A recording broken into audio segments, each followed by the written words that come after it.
All right. Before I get started, yes, I will be reading a script, and it might be obvious, but I'm not a YouTube personality. I don't have a multi-million-dollar budget or anything like that, so bear with me. But I do have something to say, and I'll do my best to present it in the best way possible. That said, I have to say this. Now, I hate to date a video by bringing up a current event, but the coming YouTube Adpocalypse in 2019 is being driven by yet another self-serving activist, one whose own past is questionable in the context of his activism, becoming a prime example of what's wrong with social media. I don't usually get involved in new media controversies. I see them as hollow, pointless, and self-serving to the so-called activist.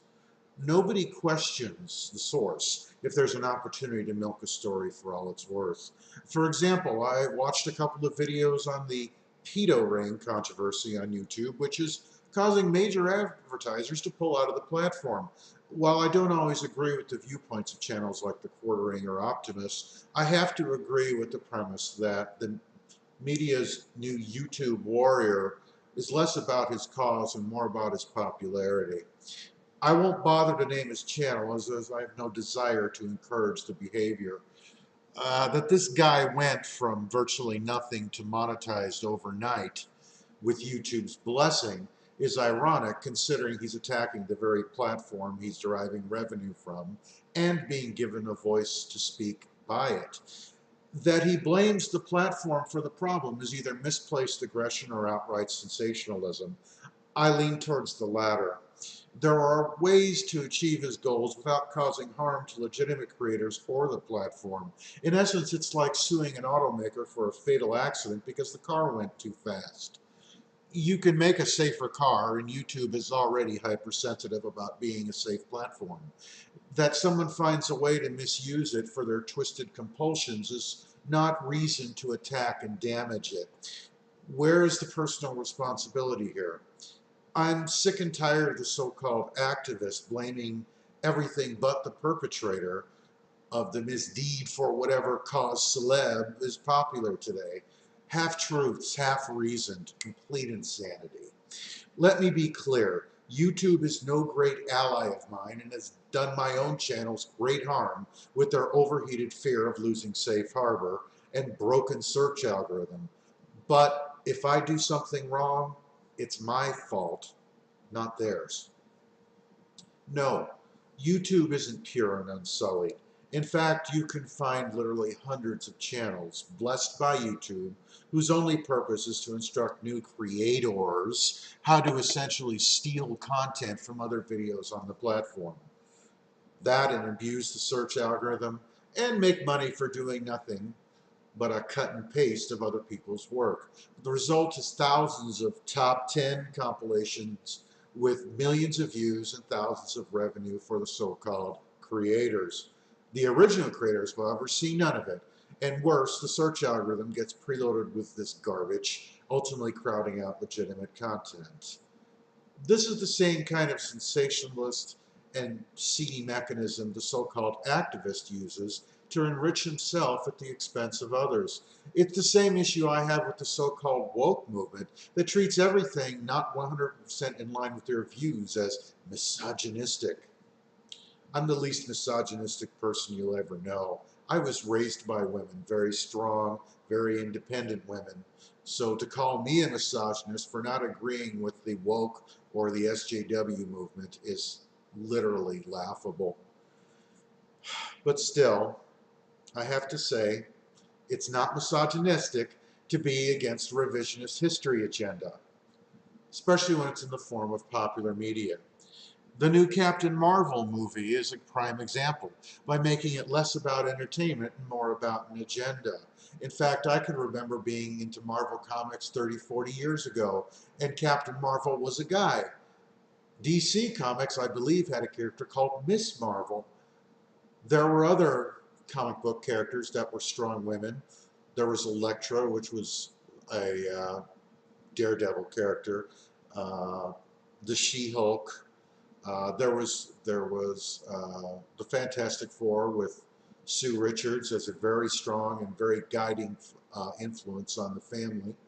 Uh, it goes on and on. There's no reason to have a revisionist history agenda with popular media when popular media has always, albeit maybe not as quickly as the SJW community may want, but has already been addressing and trying to move the ball forward, but again, probably not as quickly as they'd like them to be.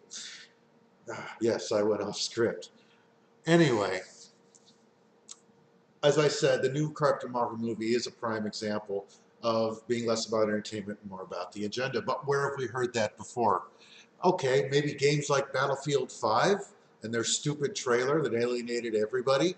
TV shows like Doctor Who put a woman in the role of the Doctor, not because it was time, but because it would fit an agenda. And every episode since then has been about an agenda, not the story.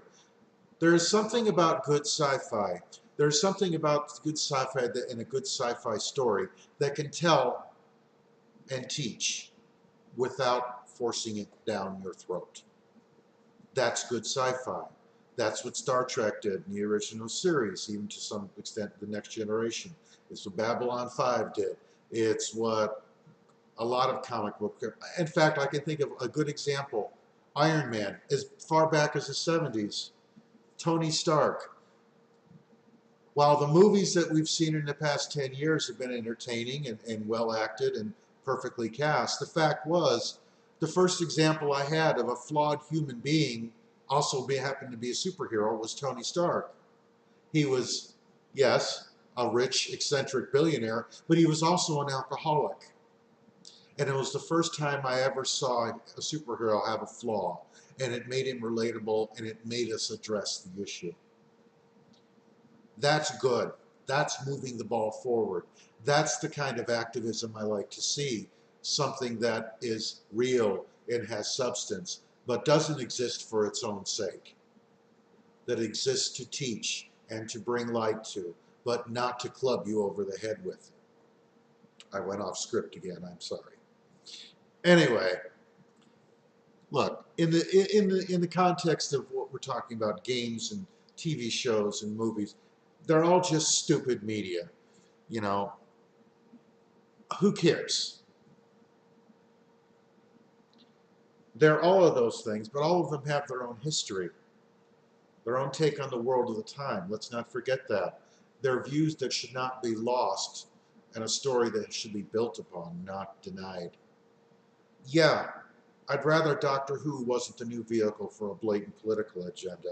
I'd rather that we didn't need to focus on gender in a video game or a comic book character for the same reason. All of these mediums can help change a worldview, but not by alienating half of it. This is the problem. I can't speak. The pendulum will swing, that's true, but every pendulum has a fulcrum. Without it, there is no pendulum, only anarchy.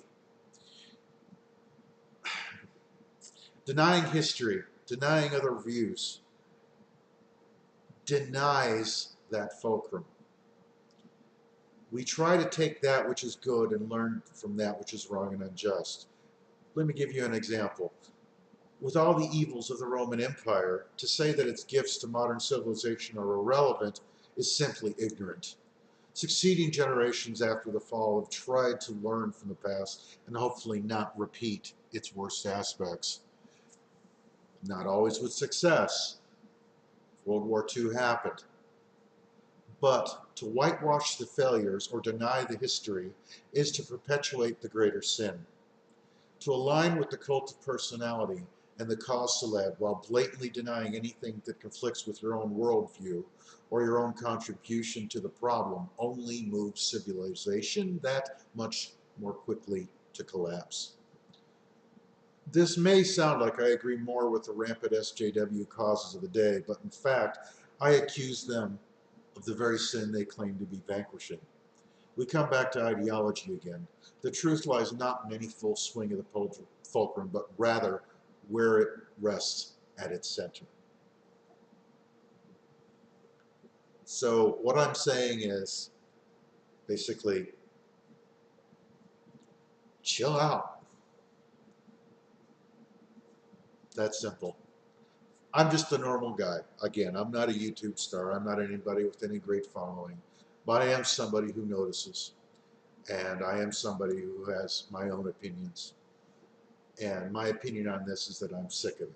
I'm tired of it. I'm tired of causes for the sake of having a cause. I'm tired of people using real causes to enrich themselves, to make themselves popular at the expense of the very cause they claim to be supporting. That's my view. If it's misogynist, so be it. Thanks for watching. You guys have a great one. Take care.